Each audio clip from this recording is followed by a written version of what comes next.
Price load price load. കർത്താവായ യേശുക്രിസ്തുവിന്റെ നാമത്തിൽ JCNDSDയുടെ ഫേസ്ബുക്ക് പേജിലും യൂട്യൂബ് ചാനലിലും തത്സമയം ഞങ്ങളെ ശ്രവിക്കുന്ന ബഹുമാന്യ പ്രേക്ഷകർക്ക് വേഗം വരുന്നവനായ യേശുക്രിസ്തുവിന്റെ നാമത്തിലുള്ള നിസ്തുല്യ വന്ദനങ്ങളെ ഈ രാത്രിയിൽ അറിയിക്കുന്നു.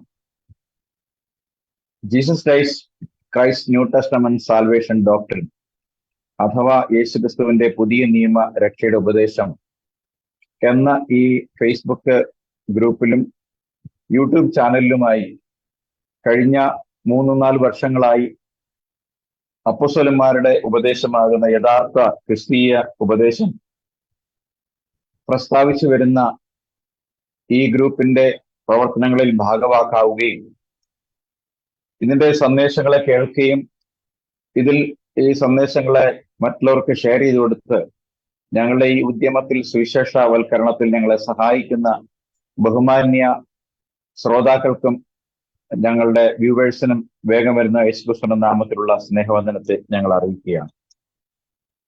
യേശുക്രിസ്തുവിന്റെ പുതിയ നിയമരക്ഷയുടെ ഉപദേശം എന്ന ഈ ഗ്രൂപ്പിനെ സംബന്ധിച്ചിടത്തോളം അപ്പോസ്തല പിതാക്കന്മാർ 1-ാം നൂറ്റാണ്ടിൽ പഠിപ്പിച്ചതും പ്രചരിപ്പിച്ചതും ബൈബിളിൽ തെളിവുള്ളതുമായ സത്യങ്ങൾ, ഏകദൈവ വിശ്വാസവും പാപങ്ങളുടെ മോചനത്തിന് യേശുക്രിസ്തുവിന്റെ നാമത്തിലുള്ള സ്നാനവും യഥാർത്ഥ അപ്പോസ്തോലിക സഭയും ഇത്തരം ബൈബിളിന്റെ പ്രാധാന്യമേറിയതുമായ ഉപദേശങ്ങൾ ചർച്ച ചെയ്യുകയും പ്രചരിപ്പിക്കുകയും ചെയ്യുക എന്നുള്ളതാണ് ഈ ഗ്രൂപ്പിന്റെ പ്രാഥമികമായ ഉദ്ദേശം എന്നുള്ള കാര്യം ഞങ്ങളുടെ കഴിഞ്ഞുപോയ വീഡിയോകൾ പരിശോധിച്ചിട്ടുള്ളവർക്ക് മനസ്സിലാക്കുവാൻ കഴിയും.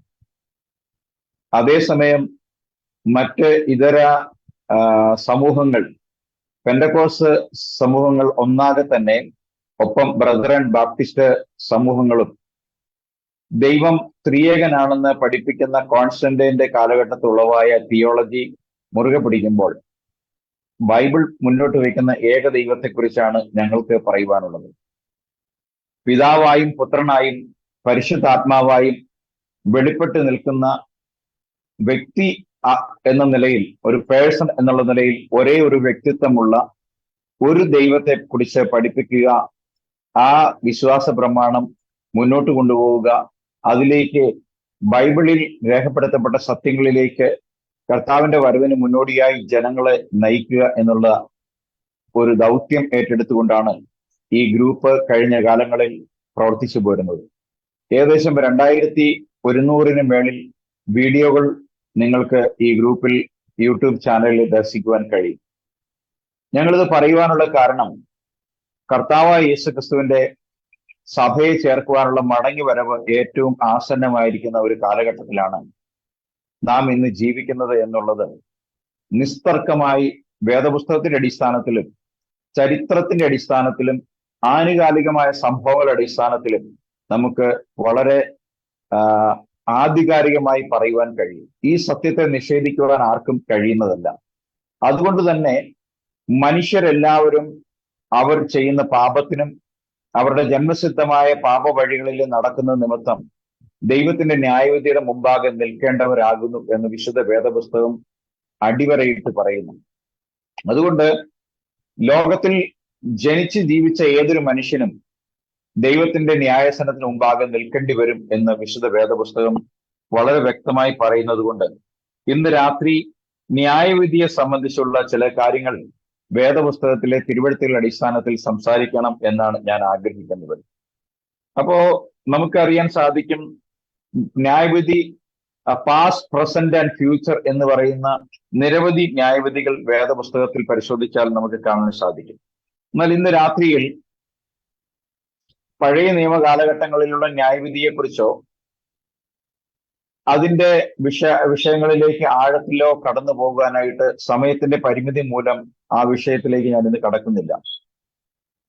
എന്നാൽ ബൈബിൾ വളരെ വ്യക്തമായി പറയുന്ന ഒരു കാര്യം എന്താണെന്ന് ചോദിച്ചു കഴിഞ്ഞാൽ, മനുഷ്യവർഗത്തെ ദൈവം ന്യായം വിധിക്കും എന്നുള്ള കാര്യം വളരെ സ്പഷ്ടമായി ബൈബിൾ പറയുകയാണ്. തിരുവെഴുത്തുകൾ പറയുന്നത് യേശുക്രിസ്തു മുഖാന്തരം ഈ ലോകത്തെ ദൈവം ന്യായം വിധിക്കും എന്നുള്ളതാണ്. അപ്പോ ഈ ന്യായവിധിയിൽ നിന്ന് ഒഴിഞ്ഞിരിക്കാൻ ഒരു മനുഷ്യനും കഴിയുകയില്ല. കാരണം മനുഷ്യന് മനുഷ്യന് മുമ്പാകെ ഒരു നിത്യത വച്ചതിന് ശേഷമാണ്, ആ നിത്യതയിലേക്കുള്ള പ്രവേശനത്തിനുള്ള സാധ്യത നമുക്ക് മുമ്പാകെ തുറന്നു വെച്ചിട്ടാണ് അതിന്റെ കാരണമായ കാൽവരി ക്രൂശിലെ ബലിയിലൂടെ നമ്മുടെ കർത്താവായ യേശുവ മെസ്സിഹ തന്റെ ജീവരക്തങ്ങൾ നമുക്ക് നൽകിക്കൊണ്ടാണ് നമുക്ക് നിത്യതയിലേക്ക്, അല്ലെങ്കിൽ ദൈവം ഒരുക്കുന്ന നിത്യജീവന്റെ പൂർണ്ണതയിലേക്ക് പോകുവാൻ മനുഷ്യന്റെ അധ്വാനമോ പ്രയത്നമോ കൂടാതെ ഒരു വഴി തുറന്നു വെച്ചിട്ടുള്ളത്. ഞാൻ എല്ലായ്പ്പോഴും പറയുന്ന ഒരു കാര്യം, ദൈവം മനുഷ്യനെ ന്യായം വിധിക്കുന്നതിന്റെ കാരണം നാം പാപിയായി ജനിച്ചത് കൊണ്ടോ നാം പാപം ചെയ്തു പോരുന്നത് കൊണ്ടോ അല്ല. എന്താണ് ദൈവം മനുഷ്യനെ ന്യായം വിധിക്കുന്നതിന്റെ കാരണം എന്ന് ചോദിച്ചാൽ വളരെ സിമ്പിളാണ്, വളരെ ലളിതമാണ്.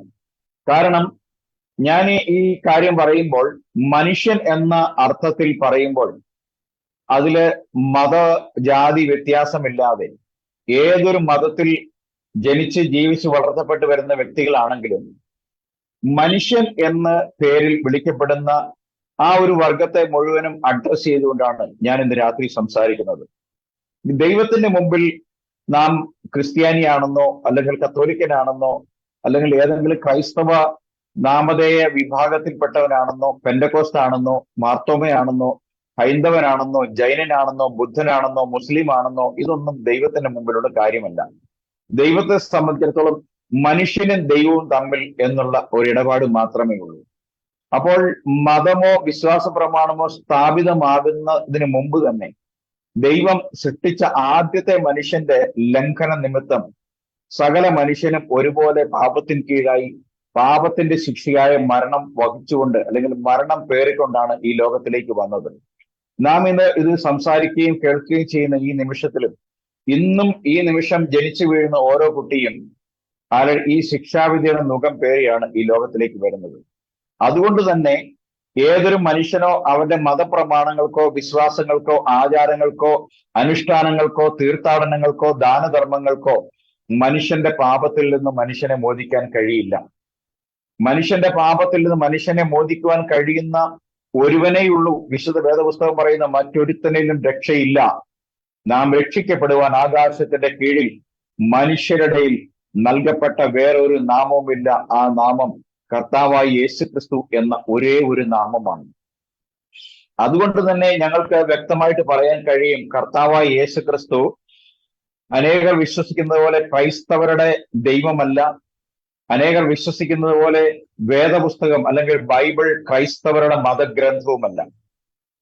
മറ്റ് ഇതര മതസമൂഹങ്ങൾക്ക് ഉള്ളതുപോലെ, അതായത് മുസ്ലിമുകൾക്ക് ഖുറാനും അതുപോലെ സിഖുകാർക്ക് അവരുടെ ഗുരുഗ്രന്ഥ സാഹിബും ഹൈന്ദവന്റെ നിരവധി വേദഗ്രന്ഥങ്ങളും അതുപോലെ സൗരാഷ്ട്രീയ മതത്തിന്റെ ഗ്രന്ഥങ്ങളും അങ്ങനെ നിരവധി മതങ്ങൾക്കും മതഗ്രന്ഥങ്ങൾ ഉള്ളതുപോലെ അത്തരം ഒരു ഗ്രന്ഥമാണ് ബൈബിൾ എന്ന് ധരിച്ചു വെച്ചിട്ടുള്ള കോടിക്കണക്കിന് ആളുകൾ നമ്മുടെ ലോകത്തിലുണ്ട്, ഇന്ന് ഇന്ത്യയിൽ തന്നെയുണ്ട്. എന്നാൽ ബൈബിൾ ഏതെങ്കിലും ഒരു മതത്തിന്റെ ഗ്രന്ഥമല്ല. ബൈബിൾ മനുഷ്യന്റെ രക്ഷയ്ക്ക് വേണ്ടി ദൈവം ആൾറെഡി നൽകിത്തന്ന ദൈവത്തിന്റെ ജീവനുള്ള വചനമാണ്. ആ വചനത്തിൽ എഴുതപ്പെട്ടിട്ടുള്ളത്, ഇന്നയോളം എഴുതപ്പെട്ടുള്ളത്, നിറവേറ്റപ്പെട്ടിട്ടുണ്ട്. ഇന്ന് നമ്മുടെ കൺമുമ്പിൽ അനവധി വചനങ്ങൾ നിറവേറ്റപ്പെട്ടുകൊണ്ടിരിക്കുന്നുണ്ട്. സമീപകാല ഭാവിയിൽ അനേക വചനങ്ങൾ നിറവേറ്റപ്പെടുവാൻ കിടക്കുന്നു. അതിനുശേഷം ദൈവത്തിന്റെ വചനത്തിൽ പറയുന്നത് പോലെ ദൈവത്തിന്റെ ന്യായവിധിയുടെ സിംഹാസനവും പിന്നീട് അതിനുശേഷം സ്വർഗവും നരകവുമായി മനുഷ്യന്റെ ശിക്ഷാവിധി നിർണയിക്കപ്പെട്ടു കഴിഞ്ഞു എന്ന് നമുക്ക് പറയാൻ കഴിയും.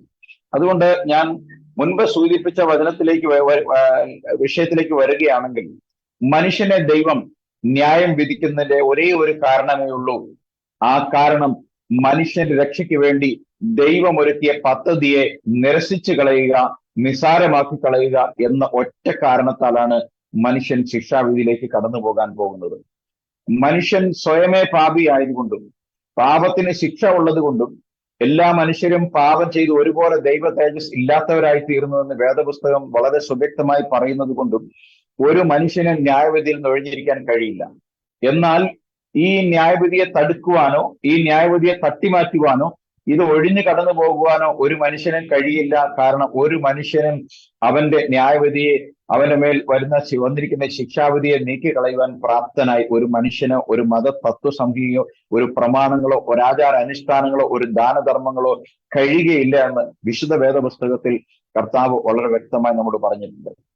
യെശയ്യാവ് 64:6 പറയുകയാണ്, ഞങ്ങളുടെ സൽപ്രവൃത്തികളൊക്കെയും കറ പുരണ്ട തുണി പോലെ എന്നാണ്. അപ്പൊ മനുഷ്യന്റെ സൽപ്രവൃത്തികളൊന്നും മനുഷ്യന്റെ ആത്മാവുമായി ബന്ധപ്പെട്ട് പരിശോധിക്കുമ്പോൾ അവയൊക്കെ കറ പുരണ്ട തുണി പോലെ. ഒരു വൃത്തിയുള്ള മനുഷ്യൻ കറയും അഴുക്കും മുഷിഞ്ഞ വസ്ത്രം ധരിക്കുമ്പോൾ അവൻ എന്ത് ഫീലിംഗ് ആണ് ഉണ്ടാകുന്നത്, അതേപോലെയാണ് മനുഷ്യന്റെ നന്മ പ്രവൃത്തികൾ ദൈവത്തിന്റെ സന്നിധിയിൽ ആ മനുഷ്യനുമായി ബന്ധപ്പെട്ട് കിടക്കുന്നത് എന്നാണ് ദൈവത്തിന്റെ വചനം പറയുന്നത്. അത് കറ പുരണ്ട തുണി പോലെയാണ്. അതോ ഞങ്ങളോ കൊഴിഞ്ഞ ഇല പോലെ കാറ്റി ഞങ്ങളെ പാറ്റിക്കളയുന്നു. അപ്പൊ മനുഷ്യന്റെ സൽപ്രവർത്തികൾ മുഷിഞ്ഞ വസ്ത്രം പോലെയും മരത്തിൽ നിന്ന്, ജീവനുള്ള മരത്തിൽ നിന്നും കൊഴിഞ്ഞുപോയ ഇല പോലെയും എന്ന് പറയുമ്പോൾ ആ മനുഷ്യന്റെ രക്ഷയ്ക്കും നിത്യജീവനും വേണ്ടി ദൈവം ഒരുക്കിയ രക്ഷയായ കാൽവരി ക്രൂശിലെ മരണമല്ലാതെ ഒരു മനുഷ്യനും രക്ഷയ്ക്ക് മറ്റൊരു മാർഗമില്ല. ന്യായവിധിയിൽ നിന്ന് ഒഴിയുവാൻ മറ്റൊരു മാർഗവുമില്ല. വിശുദ്ധ വേദപുസ്തകത്തിൽ വിശുദ്ധ യോഹന്നാന്റെ സുവിശേഷം 3-ാമത്തെ അധ്യായം 19 വാക്യത്തിൽ നാം ഇങ്ങനെ വായിക്കുന്നു: ന്യായവിധി എന്നതോ വെളിച്ചം ലോകത്തിൽ വന്നിട്ടും മനുഷ്യരുടെ പ്രവൃത്തി ദോഷമുള്ളതാകിയാൽ അവർ വെളിച്ചത്തെക്കാൾ ഇരുളിനെ സ്നേഹിച്ചു എന്നത് തന്നെ. Price the Lord. അപ്പൊ നമുക്കറിയാം, വെളിച്ചം, ലോകത്തിന്റെ വെളിച്ചം എന്നുള്ളത് സൂര്യനല്ല, അത് നമ്മുടെ ബോട്ടണിക്കൽ ലൈഫാണ് നൽകുന്നത് സൂര്യൻ. ഈ ഭൂമിയിലെ ദിനരാത്രങ്ങളെ നിർണ്ണയിക്കുന്നതിൽ സൂര്യന് പങ്കുണ്ടെങ്കിലും മനുഷ്യൻ അല്ലെങ്കിൽ ജീവന്റെ ഉറവിടം, മനുഷ്യജീവന്റെ ഉറവിടം എന്ന് പറയുന്ന വെളിച്ചം ദൈവമാണ്. ദൈവമില്ലാത്ത മനുഷ്യ ഹൃദയം മുഴുവൻ പിശാചിനാൽ നിയന്ത്രിക്കപ്പെടുന്നതും ഇരുട്ട് നിറഞ്ഞതുമാണ് എന്ന് വിശുദ്ധ വേദപുസ്തകം പറയുന്നു. യേശുക്രിസ്തു പറഞ്ഞു, ഞാൻ ലോകത്തിന്റെ വെളിച്ചമാകുന്നു, എന്നിൽ വിശ്വസിക്കുന്നവൻ ഒരു നാളും അന്ധകാരത്തിൽ നടക്കുന്നില്ല. Price the Lord. അവന് ജീവന്റെ പ്രകാശം ഉണ്ടായിരിക്കും.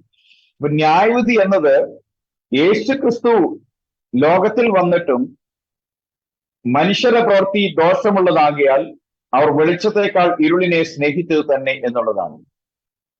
20-ാമത്തെ വാക്യത്തിൽ പറയുന്നു, തിന്മ പ്രവർത്തിക്കുന്നവന് എല്ലാം വെളിച്ചത്തെ, അതായത് ആത്മീയ വെളിച്ചത്തെ, യേശുക്രിസ്തുവിനെ നിരസിക്കുന്നു. തന്റെ പ്രവൃത്തിക്ക് ആക്ഷേപം വരാതിരിക്കാൻ വെളിച്ചത്തിലേക്ക് വരുന്നില്ല. തന്റെ പ്രവൃത്തികൾ, താൻ ചെയ്യുന്ന കാര്യങ്ങളെ ഈ വെളിച്ചത്തിന് മുമ്പാകെ വരുമ്പോൾ അത് വിവേചിക്കപ്പെടുകയും അത് പുറത്ത് മനുഷ്യരാൽ കാണപ്പെടുകയും ശ്രദ്ധിക്കപ്പെടുകയും ചെയ്യും എന്നുള്ളത് കൊണ്ട് തന്നെ അനേകം ആളുകൾ യേശുക്രിസ്തുവിന്റെ അടുക്കിലേക്ക് വരുന്നില്ല. ആ വെളിച്ചം അനേക ഹൃദയങ്ങളെ വിവേചിക്കുകയും തെറ്റുകുറ്റങ്ങളെ ചൂണ്ടിക്കാണിക്കുകയും ചെയ്യുന്നു ദൈവത്തിന്റെ വെളിച്ചമായ ക്രിസ്തു. Price the Lord. അതുകൊണ്ട് ആ വെളിച്ചം മനുഷ്യനെ ഒരിക്കലും സ്വാഭാവിക മനുഷ്യൻ, അതായത് സാധാരണ ജഡപ്രകാരമുള്ള മനുഷ്യൻ ഇഷ്ടപ്പെടുന്നില്ല എന്നുള്ളതാണ് ബൈബിൾ പറയുന്ന ഒരു സത്യം.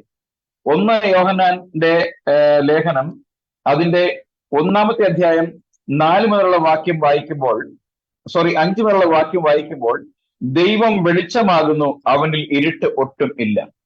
അപ്പോ ആളുകൾ ചോദിക്കും, ദൈവവും ക്രിസ്തുവും രണ്ടാണോ? ഹല്ലേലൂയ. ഞങ്ങളുടെ വീഡിയോകൾ പരിശോധിക്കുന്നവർക്ക് മനസ്സിലാകും, ദൈവം ക്രിസ്തുവിൽ ഇരുന്നാണ് ലോകത്തെ തന്നോട് നിരപ്പിച്ചത്.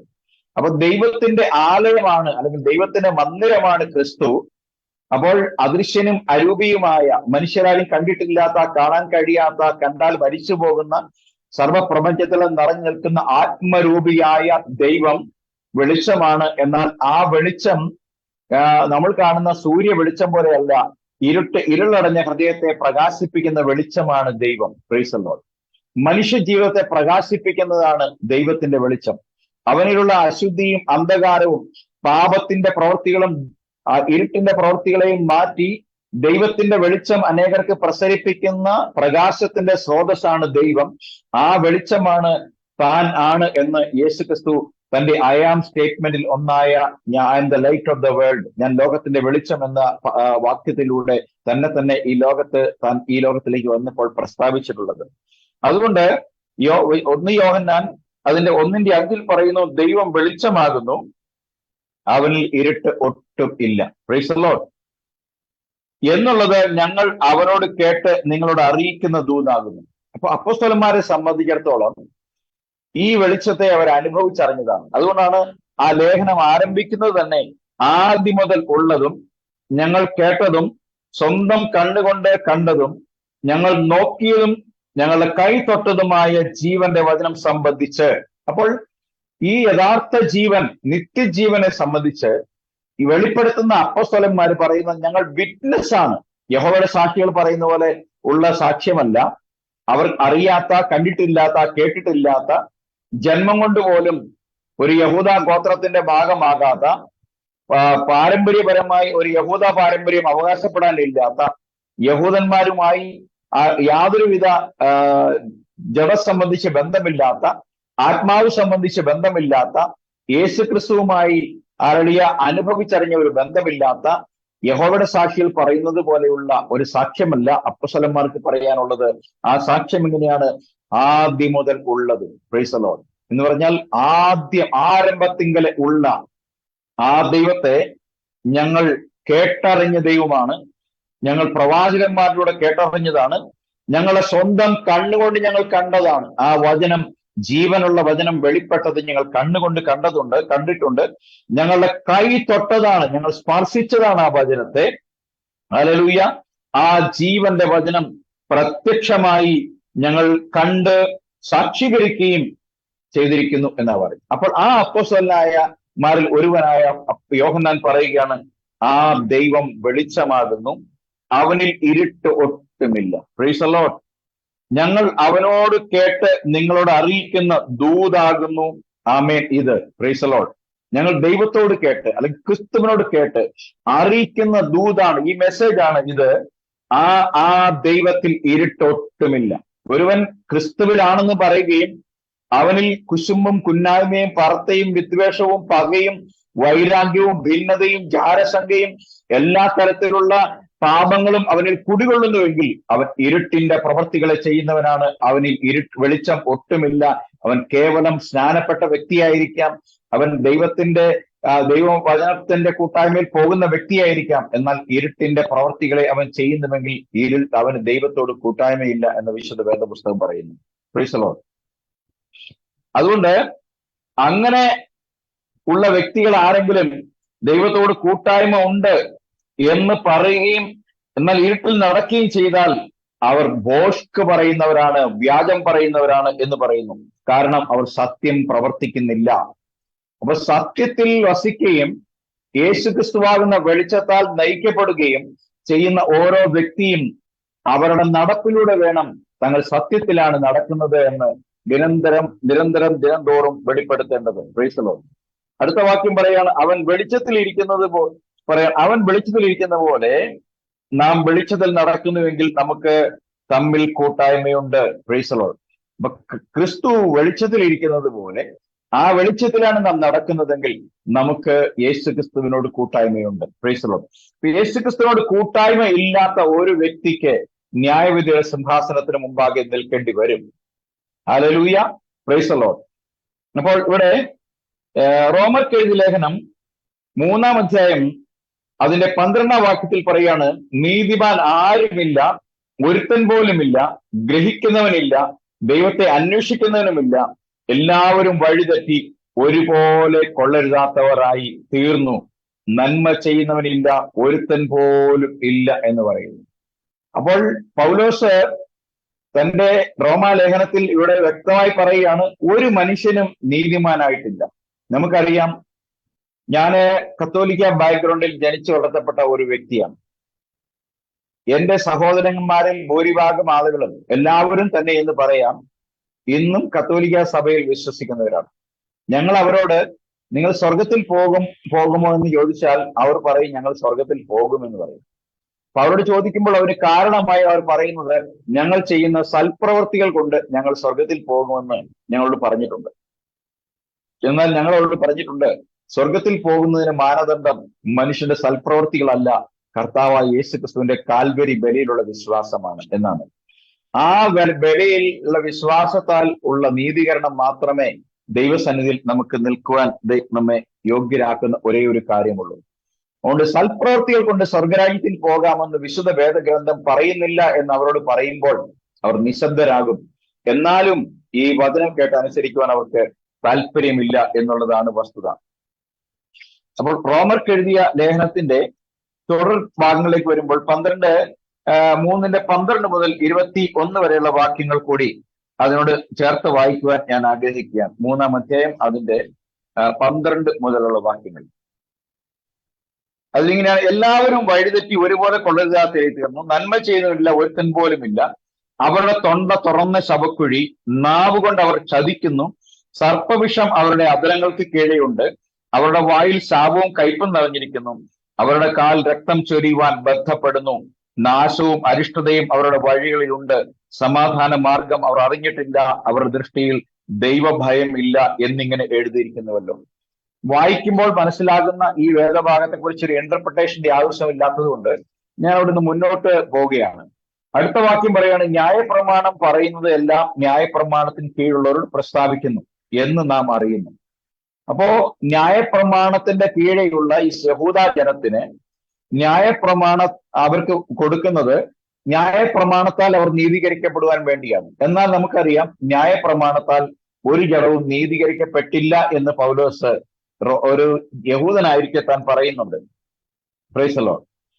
എന്നിട്ട് തുറന്ന് വാക്യം പറയുന്നത്: അങ്ങനെ ഏതു വായും അടഞ്ഞ് ആർക്കും ഒരു അവകാശവാദവും പറയാനില്ലാതെ, എല്ലാ വായും അടഞ്ഞ് ആർക്കും പ്രതിവാദം പറയാനില്ലാതെ വണ്ണം എല്ലാവരും ദൈവസന്നിധിയിൽ ശിക്ഷായോഗ്യരായി തീർന്നു എന്നാണ് വിശുദ്ധവേദം പറയുന്നത്.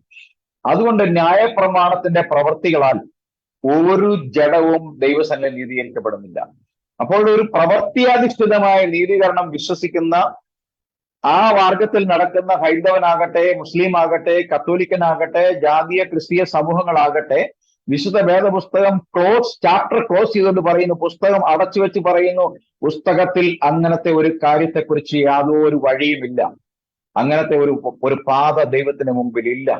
കാരണം പ്രവൃത്തിയാലുള്ള നീതീകരണം വിശുദ്ധ വേദപുസ്തകത്തിന്റെ ഭാഗമല്ല. Price the Lord. ഹല്ലേലൂയ. എന്നാൽ അടുത്ത വാക്യം പറയുന്നു: ഇപ്പോഴോ ദൈവത്തിന്റെ നീതി, മനുഷ്യന്റെ നീതിയാൽ രക്ഷിക്കപ്പെടാൻ കഴിയില്ല. എന്നാൽ ദൈവത്തിന്റെ നീതി എന്താണ്? കാൽവരയിൽ നമുക്ക് വേണ്ടി പകരയാഗമായി ഒരുവനെ നൽകുക എന്നുള്ളതാണ്. ആ ബലിയിൽ മാത്രമാണ് മനുഷ്യന്റെ നീതീകരണവും ശുദ്ധീകരണവും ഉള്ളത്. അതുകൊണ്ട് ഇപ്പോഴോ ദൈവത്തിന്റെ നീതി വിശ്വസിക്കുന്ന എല്ലാവർക്കും യേശുക്രിസ്തുവിലെ വിശ്വാസത്താലുള്ള ദൈവനീതി തന്നെ ന്യായപ്രമാണം കൂടാതെ വെളിപ്പെട്ട് വന്നിരിക്കുന്നു.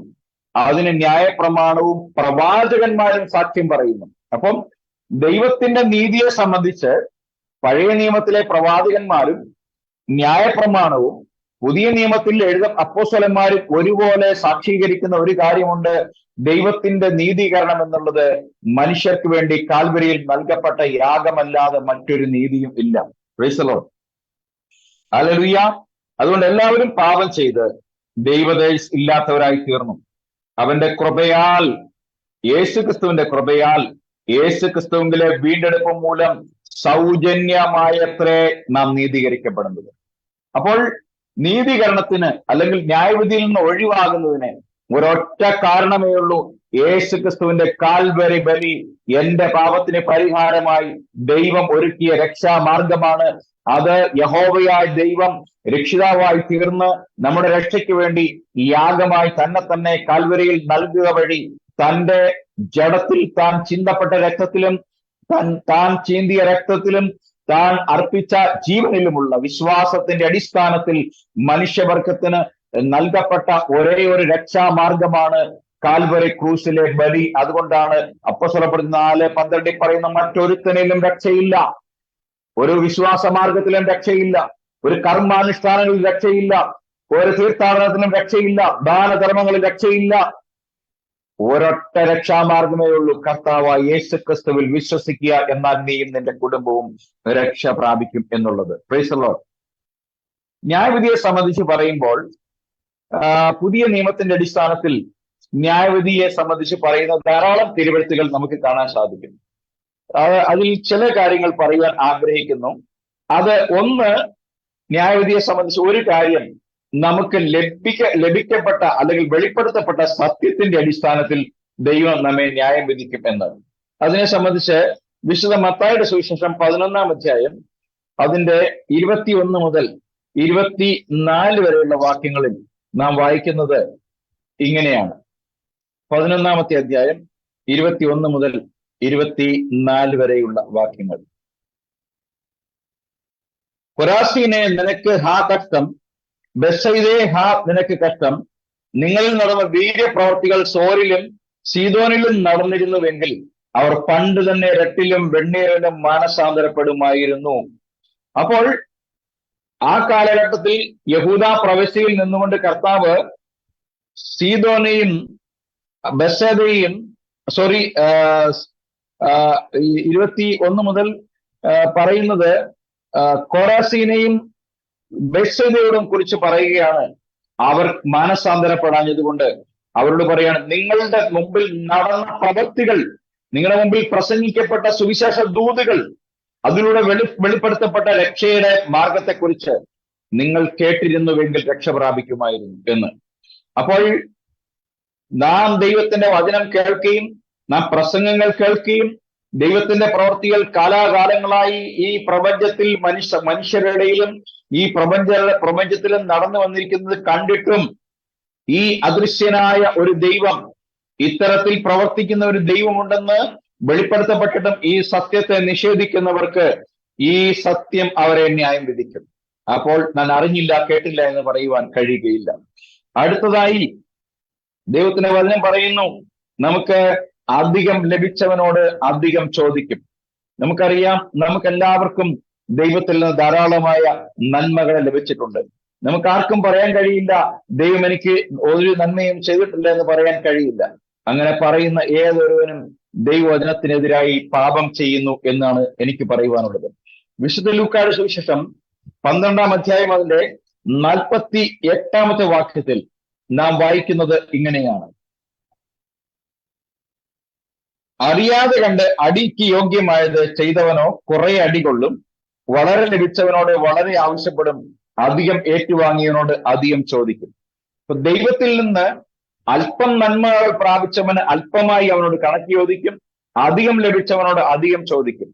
യേശു ക്രിസ്തുവിന്റെ നാമത്തെ ലഭിക്കുകയും ഏക സത്യദൈവ വിശ്വാസത്തിലും യേശു ക്രിസ്തുവിന്റെ ശരീരരക്തങ്ങളുടെ കൂട്ടായ്മയിലും ഭാഗമാക്കാക്കി തീർക്കുന്ന നമ്മൾ എത്രയധികമായി കണക്ക് ബോധിപ്പിക്കേണ്ടി വരും എന്ന് ഈ വചനം നമ്മളോട് ഉദ്ഘോഷിക്കുന്നു. എന്നെ കേൾക്കുന്നവരായ ആളുകളോട്, പ്രത്യേകിച്ച് ദൈവത്തിനെ കേൾക്കുന്നവരായ പെന്തക്കോസ്തുകാരോട് എനിക്ക് പറയുവാനുള്ളത്, ദൈവം ന്യായം വിധിക്ക് സ്വീകരിക്കുന്ന മാനദണ്ഡങ്ങൾ ഒന്ന് ഇങ്ങനെയാണ്: നമുക്ക് ലഭിച്ച നന്മയ്ക്ക് ഒത്തവണ്ണമുള്ള ഒരു പ്രവൃത്തി, ഒരു വിശ്വാസം നാം ദൈവത്തിന് മുമ്പാകെ കാഴ്ചവെക്കുന്നില്ലെങ്കിൽ നമുക്ക് ലഭിച്ച നന്മയ്ക്കൊത്തവണ്ണമുള്ള ഒരു ന്യായവിധിക്ക് നാം ദൈവം മുമ്പാകെ നിൽക്കേണ്ടി വരും. Price the Lord. അടുത്തതായി ദൈവത്തിന്റെ ന്യായവിധിയെ സംബന്ധിച്ച് സങ്കീർത്തകനായ ദാവീദ് പറയുന്നു 96:13 അതിങ്ങനെയാണ്: ദൈവത്തിന്റെ ന്യായവിധി ഫെയർ ആയിരിക്കും, സത്യസന്ധമായിരിക്കും, അല്ലെങ്കിൽ വിശ്വാസയോഗ്യമായിരിക്കും. അതിന് യാതൊരുവിധ പക്ഷാഭേദവും ഉണ്ടായിരിക്കത്തില്ല. 96:13 പറയാണ്: അവൻ ഭൂമിയെ വിധിപ്പാൻ വരുന്നു, അവൻ ഭൂലോകത്തെ നീതിയോടും ജാതികളെ വിശ്വസ്തയോടും കൂടെ വിധിക്കും. ജാതികൾ എന്ന് പറയുമ്പോൾ ഇംഗ്ലീഷിൽ അതിനെ പറയുന്ന ഒരു പദം ജെന്റൈൽസ് എന്നാണ്. എന്നാൽ വലിയൊരളവിൽ അതിനെ നേഷൻസ് എന്ന് പറയാറുണ്ട്.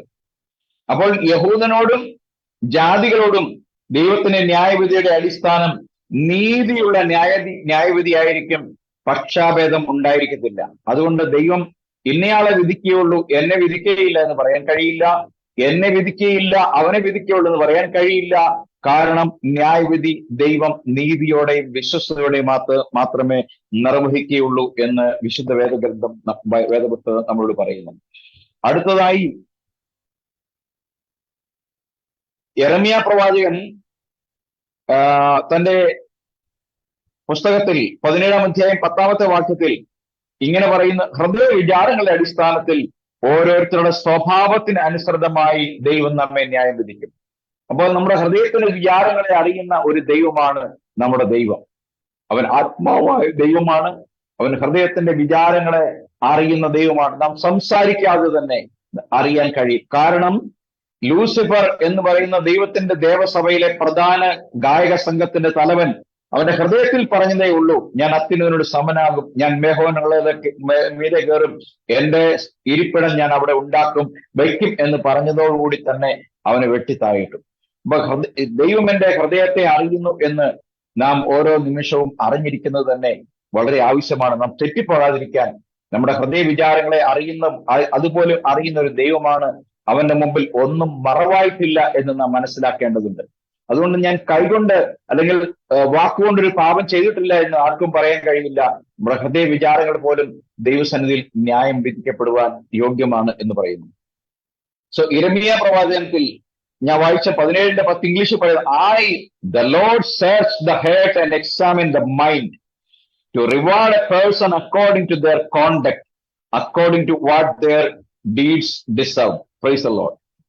അടുത്തതായി റോമാലേഖനം 2:6 അതിന്റെ 10 11 നാം വായിക്കുമ്പോൾ ഈ ന്യായവിധിയെ സംബന്ധിച്ച് വിശുദ്ധ പൗലോസ് അപ്പോസ്തലൻ പറയുന്നത്, for he will repay according to each one's deed, but glory and honor and peace for everyone who does good, the Jew first and also the Greek, for God shows no partiality. Praise the Lord. അപ്പൊ ദൈവം ഒരു വ്യക്തിപരമായ അല്ലെങ്കിൽ partiality കാണിക്കാത്ത ദൈവം തന്റെ വചനത്തിൽ റോമർ 2:6 വളരെ വ്യക്തമായി ഇപ്രകാരം പറയുന്നു, അവൻ ഓരോരുത്തന് അവന്റെ പ്രവൃത്തിക്ക് തക്ക പകരം ചെയ്യും. നല്ല പ്രവൃത്തിക്ക് വേണ്ടുന്ന സ്ഥിരത പൂണ്ട തേജസ്സും മാനവും അക്ഷയതയും അന്വേഷിക്കുന്നവർക്ക് നിത്യജീവനും, ശാഠ്യം പൂണ്ട് സത്യം അനുസരിക്കാതെ അനീതി അനുസരിക്കുന്നവർക്ക് കോപവും ക്രോധവും കൊടുക്കും. തിന്മ പ്രവർത്തിക്കുന്ന ഏത് മനുഷ്യാത്മാവിനോടും കഷ്ടവും സങ്കടവും ആദ്യം യഹൂദനും പിന്നെ യവനനും വരും.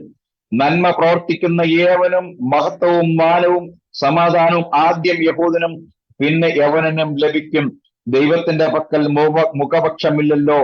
Price the Lord. അപ്പൊ മുഖപക്ഷമില്ലാതെ ന്യായം വിധിക്കുന്ന ദൈവം, ഹല്ലേലൂയ, നമ്മുടെ ഹൃദയ വിചാരങ്ങളുടെ അടിസ്ഥാനത്തിലും നമ്മുടെ നല്ലതും കെട്ടതുമായ പ്രവൃത്തികളുടെ അടിസ്ഥാനത്തിൽ നല്ലതിന് നല്ലതും കെട്ടതിന് കെട്ടതുമായ ന്യായവിധി ദൈവം നമ്മളോട് ചോദിക്കും എന്ന് വളരെ സ്പഷ്ടമായി ദൈവത്തിന്റെ വചനം പറയുന്നു. Price the Lord. ഹല്ലേലൂയ.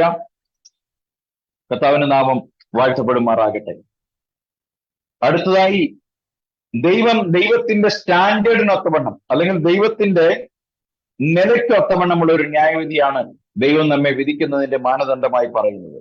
അതിനായി വിശുദ്ധ ലൂക്കോസിന്റെ സുവിശേഷം 12:8-9 വാക്യത്തിൽ ഇവിടെ നാം വായിക്കുന്നത്, humanity will be judge according to God standards, not hours.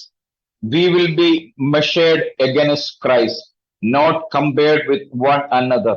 Hallelujah. Jesus said, and I tell you, everyone who acknowledges me before others, the Son of Man also will acknowledge before the angels of God. But whoever denies me before others will be denied before the angels of God. അപ്പോൾ അവിടെ പറയുന്നത് എങ്ങനെയാണ്? Hallelujah. അവിടെ മനുഷ്യപുത്രനെ മനുഷ്യരുടെ മുമ്പാകെ ഏറ്റുപറയുന്നവനെ ഞാൻ സ്വർഗത്തിലെ ദൈവത്തിന്റെ ദൂതൻ മുമ്പാകെ ഏറ്റുപറയും. എന്നാൽ മനുഷ്യരുടെ മുമ്പാകെ എന്നെ തള്ളിപ്പറയുന്നവനെ ഞാൻ ദൈവത്തിന്റെ ദൂതൻ മുമ്പാകെ ഞാനും തള്ളിപ്പറയും. അപ്പോൾ യേശുക്രിസ്തുവിനെ സാക്ഷ്യപ്പെടുത്തുക, മനുഷ്യരുടെ മുമ്പിൽ ഉയർത്തുക എന്നുള്ളത് ദൈവം ഒരു ക്രിസ്ത്യാനിക്ക് നൽകിയിരിക്കുന്ന പ്രിവിലേജ് ആണ്. അത് മാൻഡേറ്ററി ആയി നിർബന്ധമായി ചെയ്യുവാൻ ഏൽപ്പിച്ചിട്ടുള്ള ഒരു സത്യമാണ് എന്നുള്ള കാര്യം മറന്നു പോകരുത്. Price the Lord. അടുത്തതായി ക്രിസ്തുവുമായിട്ടുള്ള ബന്ധത്തിന്റെ അടിസ്ഥാനത്തിൽ, അതിന്റെ ഉയർച്ച താഴ്ചകളുടെ അടിസ്ഥാനത്തിൽ ദൈവം നമ്മെ ന്യായം വിധിക്കും എന്ന് വിശുദ്ധ വേദപുസ്തകം പറയുന്നു. യോഹന്നാന്റെ സുവിശേഷം 3-ാം അധ്യായം 18-19 വാക്യം ഞാൻ കുറിവാക്യമായി വായിച്ച വേദഭാഗം തന്നെയാണ് അത്. അപ്പൊ അതിൽ ഇങ്ങനെ നാം വായിക്കുന്നു, അവനിൽ, അതായത് യേശുവിൽ വിശ്വസിക്കുന്നവന് ന്യായവിധി ഇല്ല. വിശ്വസിക്കാത്തവന് ദൈവത്തിന്റെ ഏകജാതനായ പുത്രന്റെ നാമത്തിൽ, യേശുക്രിസ്തുവിന്റെ നാമത്തിൽ, കാരണം അവന്റെ നാമത്തിൽ മാനസാന്തരവും പാപമോചനവും യെരുശലേമിൽ തുടങ്ങി സകല ജാതികളോടും പ്രസംഗിക്കേണ്ടതാകുന്നു എന്നിങ്ങനെ എഴുതിയിരിക്കുന്നു. ലൂക്കോസ് 24:44-47. Price the Lord. അടുത്ത വാക്യം, ന്യായവിധി എന്നതോ വെളിച്ചം ലോകത്തിൽ വന്നിട്ടും മനുഷ്യരുടെ പ്രവൃത്തി ഹല്ലേലൂയ ദോഷമുള്ളത് ഹല്ലേലൂയ ആകയാൽ അവർ വെളിച്ചത്തെക്കാൾ ഇരുളിനെ സ്നേഹിച്ചു എന്നുള്ളത് തന്നെ. Hallelujah, price the Lord. അതുകൊണ്ട് ഇവിടെ വളരെ വ്യക്തമായി പറയുന്നു, those who believe in him are not condemned, but those who do not believe are condemned already, because they have not believed in the name of the only Son of God. And this is the judgment, that the light has come into the world, and people love darkness rather than light, because their deeds were evil. Praise the Lord. Hallelujah. അതുകൊണ്ട് അടുത്തതായി ദൈവത്തിന്റെ ന്യായവിധിയുടെ അടിസ്ഥാനം, ആ ന്യായവിധി രക്ഷയുടെ അടിസ്ഥാനം ദൈവത്തിന്റെ കൃപ മാത്രമാണ് എന്ന് പറയുന്നു. അപ്പൊ സകല മനുഷ്യർക്കും ശിക്ഷാവിധിയിൽ നിന്ന് ഒഴിഞ്ഞിരിക്കുവാനുള്ള ഒരേ ഒരു മാർഗമേ ഉള്ളൂ, അത് കർത്താവായ യേശു ക്രിസ്തുവിൽ വിശ്വസിക്കുക എന്നുള്ളതാണ്. എന്തിൽ നാം വിശ്വസിക്കണം? എനിക്ക് വേണ്ടി പകരയാഗമായി സ്വർഗത്തിലെ ദൈവം ഒരു ആലയത്തിൽ വന്ന് വസിച്ച് ആ ആലയത്തെ തകർത്തു. അതുകൊണ്ട് അവൻ പറഞ്ഞു, ഈ ആലയത്തെ നിങ്ങൾ തകർക്കാൻ 3 ദിവസം കൊണ്ട് ഞാൻ അതിനെ പണിയും. കാരണം പണിയുന്നത് ആ ആലയത്തിനുള്ളിൽ വസിച്ച ആത്മാവായ ദൈവമാണ്. അതുകൊണ്ട് ആ തകർക്കപ്പെട്ട ആലയം ഗൊൽഗോഥ മലമുകളിൽ തലയോടിടം എന്ന പേരിൽ അറിയപ്പെടുന്ന ആ ഗൊൽഗോഥ മലമുകളിലെ കാൽവരി ക്രൂശിൽ 3 ആണികളിൽ ആകാശത്തിനും ഭൂമിക്കും മധ്യേ 2 കള്ളന്മാരുടെ മധ്യേ മരത്തിൽ തൂക്കപ്പെട്ട് മരിച്ചിട്ട് ഉയർത്തെഴുന്നേറ്റ് കർത്താവ് യേശു ക്രിസ്തുവിന്റെ കാൽവരി ബലിയിൽ വിശ്വസിക്കുന്നവന് ന്യായവിധിയില്ല. Praise the Lord. അതുകൊണ്ട് ഇവിടെ പറയുന്നത്, for by grace you are saved through faith, and this is not your own doing, it is the gift of God, not the result of works, so that no one may boast. അതുകൊണ്ട് ആരും പ്രശംസിക്കാതിരിക്കേണ്ടതിന്, അത് നമ്മുടെ പ്രവൃത്തികളല്ല, വിശ്വാസം മൂലം നാം കൃപയാലല്ലോ രക്ഷിക്കപ്പെട്ടിരിക്കുന്നത്. Praise the Lord. അതുകൊണ്ട് നമ്മുടെ പ്രവൃത്തികൾ കാരണമല്ല, ഒരു പ്രവൃത്തിയും ഒരു സൽഗുണങ്ങളും ഒരു നന്മയും ഒരു തീർത്ഥാടനവും ഒരു ദാനധർമ്മവും ഒരിക്കലും മനുഷ്യനെ രക്ഷ നൽകുന്നില്ല. എന്നാൽ രക്ഷ എന്നുള്ളത് ഏറ്റവും സിമ്പിൾ, ലളിതമാണ്. ഒരു മനുഷ്യനെ രക്ഷ പ്രാപിക്കാൻ പണച്ചെലവ് ആവശ്യമില്ല. ഞാൻ ഇരിക്കുന്ന സ്ഥലം എവിടെയായിരുന്നാലും, ഒരുപക്ഷെ ഇന്ന് രാത്രി എന്നെ നിങ്ങൾ കേൾക്കുമ്പോൾ നിങ്ങൾ മരച്ചുപെട്ടിലായിരിക്കാം, നിങ്ങൾ നടന്നു പോകുകയായിരിക്കാം, നിങ്ങൾ ഒരു യാത്രയിലായിരിക്കാം, ഒരു വാഹനത്തിലായിരിക്കാം, ബസ്സിലായിരിക്കാം, കാറിലായിരിക്കാം, ട്രെയിനിലായിരിക്കാം, ഫ്ലൈറ്റിലായിരിക്കാം, നിങ്ങൾ നിങ്ങളുടെ വീട്ടിലായിരിക്കാം. ഏതൊരവസ്ഥയിലും നിങ്ങൾ എവിടെയായിരുന്നാലും കർത്താവായ യേശുവേ, ഞാനൊരു പാപിയാണ്. എല്ലാ മനുഷ്യരും പാപികളാണെന്ന് വിശുദ്ധ വേദപുസ്തകം പറയുന്നു. ഞാനും ഒരു പാപിയാണ്. എന്നാൽ ഞാൻ പാപത്തിൽ തുടരേണ്ട ആവശ്യം എനിക്കില്ല. എന്നെ നീതീകരിക്കുവാൻ ഒരുവൻ കാൽവരിയിൽ വന്നു. സ്വർഗ മഹിമ വിട്ട് കാൽവരിയിൽ വന്ന് ഇഹലോകത്തിൽ വന്ന് പാടുപെടലായിട്ട് മരിച്ച അവന്റെ മരണത്തിൽ എനിക്ക് പുനരുത്ഥാനവും നിത്യജീവനും രക്ഷയും പാപമോചനമുണ്ട് എന്ന് ഞാൻ വിശ്വസിക്കുന്ന ഏറ്റുപറഞ്ഞ് അവനെ എന്റെ രക്ഷിതാവും കർത്താവുമായി സ്വീകരിച്ച് അവന്റെ ആലോചന പ്രകാരം നടക്കുമെങ്കിൽ എനിക്ക് ശിക്ഷാവിധിയില്ല. Price the Lord. റോമാലേഖനം 8-ാം അധ്യായം 1-ാമത്തെ വാക്യത്തിൽ പറയുന്നു, ആകയാൽ ഇപ്പോൾ ക്രിസ്തുയേശുവിലുള്ള യാതൊരു ശിക്ഷാവിധിയുമില്ല. ക്രിസ്തുയേശുവിലുള്ള ജീവന്റെ ആത്മാവിന്റെ പ്രമാണം നിന്നെ പാപത്തിന്റെയും ശിക്ഷയുടെയും ന്യായവിധിയിൽ നിന്ന് എന്നേക്കും മോചിച്ചിരിക്കുന്നു എന്ന് വിശുദ്ധ വേദപുസ്തകം പറയുന്നു. അതുകൊണ്ട് എന്നെ കേട്ടവരായ നിങ്ങളോട് എനിക്ക് പറയുവാനുള്ളത്, ഈ രാത്രി ഹല്ലേലൂയ മാനവജാതിയുടെ രക്ഷയ്ക്ക് വേണ്ടി നൽകപ്പെട്ട എക്കാലത്തേക്കുമുള്ള രക്ഷാദൂതിന്റെ ഹല്ലേലൂയ ഒരു ആവർത്തനമാണ് ഇന്ന് രാത്രി ഞാൻ നടത്തിയത്. അതുകൊണ്ട് എന്നെ കേൾക്കുന്നവരായ ആരെങ്കിലും, നിങ്ങളൊരു കത്തോലിക്കനായിരിക്കാം, അല്ലെങ്കിൽ നിങ്ങൾ ഓർത്തഡോക്സുകാരനോ യാക്കോബക്കാരനോ CSI കാരനോ മാർത്തോമക്കാരനോ അല്ലെങ്കിൽ പ്രവൃത്തികളിലൂടെ രക്ഷ പ്രാപിക്കാൻ കഴിയുമെന്ന് വിശ്വസിക്കുന്ന വ്യക്തിയോ ആയിരിക്കാം. എന്നാൽ ഞാൻ വളരെ സുവ്യക്തമായി നിങ്ങളോട് പറയട്ടെ, പ്രവൃത്തിയാലുള്ള രക്ഷയല്ല. ആ രക്ഷയെക്കുറിച്ച് നിങ്ങൾക്ക് ഉറപ്പ് നൽകുവാൻ ആർക്കും കഴിയുകയില്ല. എന്നാൽ വിശ്വാസം മൂലം, യേശുക്രിസ്തുവിലെ ക്രൂസിലെ ബലിയുള്ള വിശ്വാസം മൂലം നിങ്ങൾക്ക് രക്ഷയോടൊപ്പം ആ രക്ഷയുടെ അഷ്വറൻസ് നിങ്ങളുടെ ഹൃദയത്തിൽ നൽകും. ആ സമാധാനം ഹൃദയത്തിൽ വസിക്കും. നിങ്ങളുടെ ഹൃദയത്തിന്റെ ഭാരമകന്നു പോകും. നിങ്ങൾ സ്വാതന്ത്ര്യം ലഭിക്കപ്പെട്ടവനാണ് എന്നുള്ള ആ ഉറപ്പ്, ആ അഷ്വറൻസ് നിങ്ങളുടെ ഹൃദയത്തിൽ ദൈവം നൽകും. അങ്ങനെ ഒരു രക്ഷിതാവുണ്ട്. അവൻ മറ്റൊരുവനല്ല, അവൻ ഏക സത്യ ദൈവമാണ്. മനുഷ്യന്റെ സൃഷ്ടികർത്താവായ അതേ ഒരു ദൈവം, ആ ഒരേ ഒരു ദൈവം തന്നെയാണ്. മനുഷ്യൻ പാപത്തിൽ വീണപ്പോൾ മനുഷ്യന്റെ രക്ഷയ്ക്കായി ജഡമെടുത്ത് ലോകത്തിൽ വന്നു. ഫിലിപ്പ് ലേഖനം പറയുന്നു, അവൻ തന്നെത്താൻ ഒഴിച്ചു, തന്റെ ദൈവമഹത്വം വിട്ടിട്ട് വേഷത്തിൽ മനുഷ്യനായി ക്രൂസിലെ മരണത്തോളം തന്നെ താഴ്ത്തി മനുഷ്യ സാദൃശ്യത്തിനായി. അങ്ങനെ സ്വർഗമഹിമ വിട്ട് ഇറങ്ങി വന്ന ഒരുവൻ, ആ ഏക സത്യദൈവമായ കർത്താവായ യേശു ക്രിസ്തു എനിക്ക് നിങ്ങൾക്ക് വേണ്ടി കാൽവരിയിൽ പാനീയയാഗമായി തന്റെ ജീവനെ ഒഴിച്ചുവെങ്കിൽ അവനിലുള്ള വിശ്വാസത്താൽ ന്യായവിധിയിൽ നിന്നും വരുവാനുള്ള ദൈവത്തിന്റെ കോപത്തിൽ നിന്ന് ഒഴിയുവാൻ കഴിയും എന്നുള്ള ഒരു വിഷയം ഇന്ന് രാത്രി സംസാരിച്ചുകൊണ്ട് ഞാൻ എന്റെ വാക്കുകളെ ക്രിസ്തുവിൽ എന്നെ കേട്ടവരായ നിങ്ങളെ ദൈവത്തിൽ സമർപ്പിച്ചുകൊണ്ട് ഇത് കേൾക്കുന്ന ഒരാളെങ്കിലും ഈ സത്യത്തിലേക്ക് വരുമെങ്കിൽ സ്വർഗം സന്തോഷിക്കും, ഞങ്ങളും സന്തോഷിക്കും. അതുകൊണ്ട് ഈ രാത്രിയിൽ ദൈവത്തിന്റെ വചനത്തിലെ ഒരു ചെറിയ ഭാഗവുമായി നിൽക്കുവാൻ സ്വർഗത്തിലെ വലിയവനായ ദൈവം ഒരവസരം തന്നതിനായി ഞാൻ ദൈവത്തെ സ്തുതിക്കുന്നു. എന്നെ കേട്ടവരായ നിങ്ങളെല്ലാവരെയും കർത്താവായ യേശുവ മെസ്സിയ അനുഗ്രഹിക്കട്ടെ. അവസരം ഒരുക്കി തന്ന ഗ്രൂപ്പിന്റെ അഡ്മിന്മാരെ നന്ദിയോടെ ഓർക്കുന്നു. സകല മഹത്വവും പുകഴ്ചയും കർത്താവും രക്ഷമായ യേശു ക്രിസ്തുവിന് അർപ്പിക്കുന്നു. Hallelujah, price the Lord. Thank you.